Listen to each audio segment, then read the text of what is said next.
Grammar सही से समझने और पढ़ने के लिए या कह लें इंग्लिश बोलने में भी किसकी ज़रूरत पड़ती है? हमें वर्ब की। वर्ब क्या होते हैं? जो भी काम हम करते हैं वो सब वर्ब हैं। कोई भी काम करना वर्ब कहलाता है। वर्ब को हिंदी में कहते हैं क्रिया। वर्ब को हिंदी में क्या कहते हैं?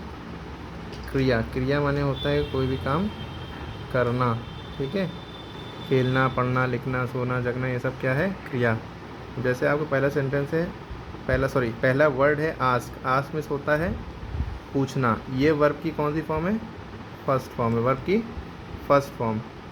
इसकी सेकंड फॉर्म हो जाती है आस्क्ड, यानी पूछा।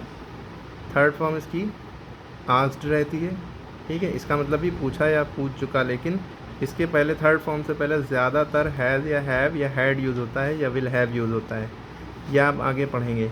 और कभी कभी थर्ड की form as it is third ही फॉर्म लिख दी जाती है, उससे पहले हैज़ या हैव नहीं यूज़ होता है, वो अलग केस में होता है। और इनसे पहले वॉज या वर या is am are passive voice में भी यूज़ हो सकता है, ठीक है। और ये बिना किसी हेल्पिंग वर्ब के लगे भी यूज़ हो सकते हैं, लेकिन वो अलग चीज़ हो जाती है, वो आप बाद में पढ़ेंगे। पहले आप ये पढ़ें कि आस्क मीन्स क्या होता है? आस्क मीन्स पूछना। कोई भी सवाल पूछना उसको आस्क कहेंगे। आस्क्ड मीन्स पूछा, आस्क्ड मीन्स पूछा। और आईएनजी जब लग गया यानी कि पूछ रहा है, आस्किंग, ये आईएनजी फॉर्म होती है। सारी फॉर्म अलग अलग याद होना चाहिए। वर्ब की first form, second form, third form, ING form. ये प्रेजेंट फॉर्म ऑफ वर्ब होती है, यानी कि अभी आप पूछता है, पूछती है ना, ताती ते लगा हुआ है, ये इसमें सेकंड फॉर्म होती है, यानी कि जो आप पूछा, ठीक है, यानी कि जो आप पास्ट थोड़ी देर पहले हुआ या बाद में हुआ या पहले हुआ था, ठीक है।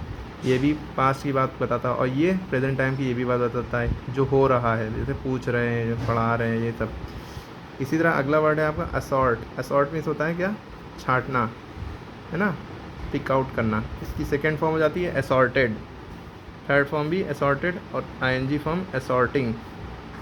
इसी तरह बिकम। बिकम मीन्स होता है बनना, कुछ भी बनना। I want to become a doctor, ऐसे I want to become a teacher, I want to become an engineer, ठीक है, या इंजीनियर।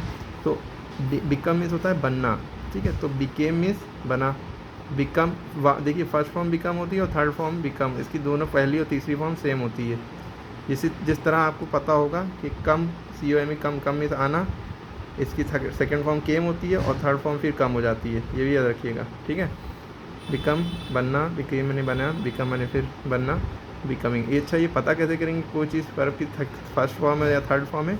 इससे पहले ज़्यादातर थर्ड फॉर्म से पहले हैज़ या हैव या हैड लगा होगा, ठीक है। इसके बाद ब्लर। ब्लर मीन्स तो वैसे धुंधला होता है, यहाँ पे कलंक लिखा है, लिख सकते हैं। इसकी सेकेंड फॉर्म हो जाएगी ब्लर्ड, थर्ड फॉर्म भी ब्लर्ड और फोर्थ फॉर्म ब्लरिंग, ठीक है। इस तरह से आपको वर्ब की फॉर्म्स याद करनी है। और दूसरी आपको दिख रही होगी ब्लश। ब्लश मीन्स होता है शर्माना, ठीक है, शर्माना, ठीक है। जब कोई शर्माए तो उसको ब्लश कहते हैं। और ब्लश्ड सेकंड फॉर्म हो गई, ब्लश थर्ड फॉर्म भी ब्लश्ड रही, और ब्लशिंग यानी आईएनजी फॉर्म ब्लशिंग हो गई, ठीक है। उसके बाद आपका बेट। बेट मीन्स होता है शर्त। बेट मीन्स शर्त लगाना, ठीक है, ठीक है। और इसकी तीनों फॉर्म सेम रहती हैं, फर्स्ट सेकंड थर्ड, और बेटिंग आईएनजी फॉर्म हो गई, ठीक है। इसी तरह कैप्चर मीन्स होता है कब्ज़ा करना, कब्ज़ा करना, ठीक है।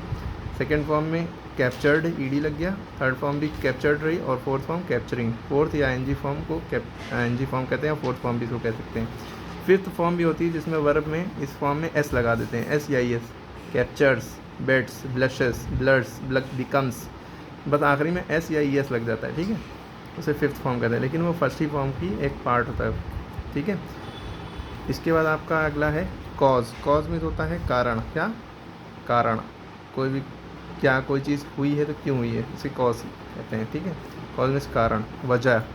कॉज सेकंड फॉर्म हो गई, और थर्ड फॉर्म भी कॉज रही, और आईएनजी फॉर्म कॉजिंग हो गई, ठीक है। इसके बाद आपका एक वर्ड है क्लीन। क्लीन मीन्स होता है स्वच्छ, यानी साफ़ सुथरा। स्वच्छ भारत सुना ना, क्लीन इंडिया। तो cleaned second form, third form भी क्लीन्ड, और क्लीनिंग आईएनजी फॉर्म। तो ये वर्ब की फॉर्म आपको याद करनी है। इसी तरह हम रोज़ थोड़ी थोड़ी फॉर्म्स बताते रहेंगे, तो आप बच्चे याद करते रहें सारी फॉर्म्स, ठीक है। फॉर्म्स याद होंगी तो भी आप इंग्लिश की ग्रामर को सही से समझ, इंग्लिश ग्रामर सही समझ पाएंगे, और इंग्लिश बोलने में भी हेल्प मिलेगी। कब फर्स्ट फॉर्म यूज़ करनी है, कब सेकंड फॉर्म, कब थर्ड फॉर्म, ये आगे बताते रहेंगे। फिलहाल पहले ये याद होना चाहिए। देखिए ज़्यादातर में तो ईडी लगता है, देखिए, है ना, फर्स्ट फॉर्म में ईडी लग गया, ठीक है।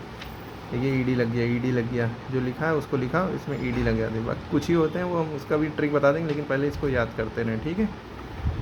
ठीक है, थैंक यू।